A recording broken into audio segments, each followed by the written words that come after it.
Pour la rédaction de France Bleu, je reçois un témoignage, un homme qui, sans le vouloir, je pense, a changé la vie de bien des Français. Nous recevons aujourd'hui Ferdinand Lerre, spécialiste des ronds-points, diplômé de HEPCERP, les hautes écoles des ponts et chaussées et ronds-points, qui va nous dire pourquoi tant de ronds-points voient le jour partout en France depuis quelques années. Ferdinand Lerre, bonjour.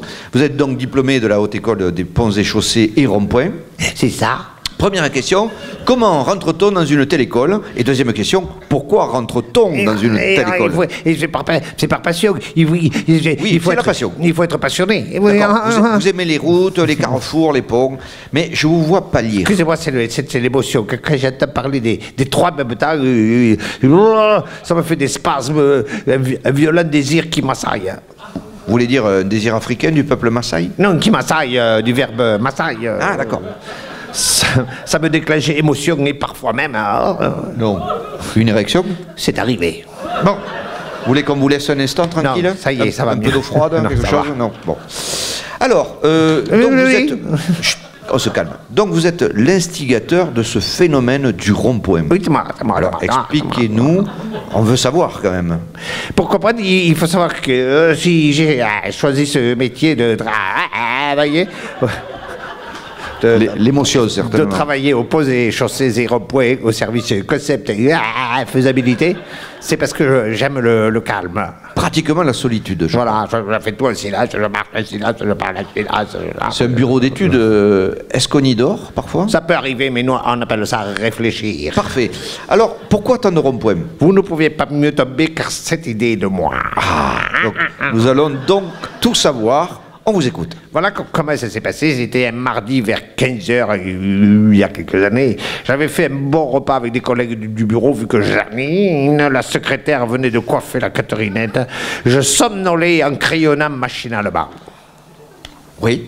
Alors, allez au fait, monsieur Lerre. Parce que tout à coup, entre le ministre, il me dit « Ça va bien, mon petit Lerre ?» Qui me dit mais oui, monsieur le ministre. Je réponds « J'étais en train de faire des ronds sur un papier pour passer le temps. » Alors, il me dit « On nous prépare un projet ?»« Oui, monsieur le ministre. » Et là, il prend ma feuille, il dit « Mais qu'est-ce qu'il me dit? Qu'est-ce que c'est ça? Vous faites des ronds ?»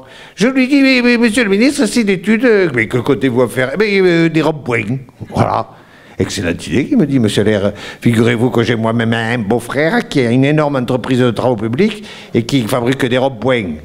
J'ai 10 milliards à dépenser, alors on n'a qu'à faire les ronds-points. Disons 1 million de ronds-points, voilà. Et aussitôt, une étude se déclenche. Aussitôt, une étude se déclenche? Oui, oui. Chez vous, au ponts et chaussées, aussitôt, c'est... Aussitôt, ça veut dire 6 mois, à peu près. 6 mois? Oui. Pour prendre la décision de lancer l'étude. Ah oui, car vous ne lancez pas, pas comme ça. Non, jamais. Non, jamais. Non. Donc 6 mois et on se décide à y aller. Alors, il y avait 3 possibilités. Tiens, là, vous commencez à avoir des failles. Soit on n'en faisait pas. Oui. Ah, ça c'est la première. Soit on faisait des ronds-points, soit on faisait des ovales-points.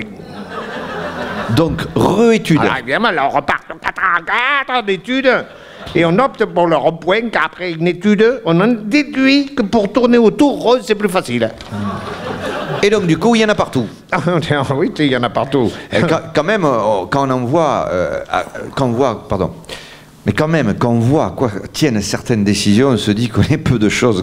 Quand le ministre est entré dans votre bureau, vous auriez dessiné des carrés, on aurait fait des... Des carrés points ou des boîtes aux lettres. Et finalement, c'est des ronds-points. Et bien, grâce à vous, monsieur l'ingénieur, on continuera à tourner en rond comme des cons, mais au moins, on saura pourquoi. Oui. Voilà, ça c'est du reportage, c'est du France Bleu, la radio qui rend les gens heureux. Les ronds-points. Les ronds-points.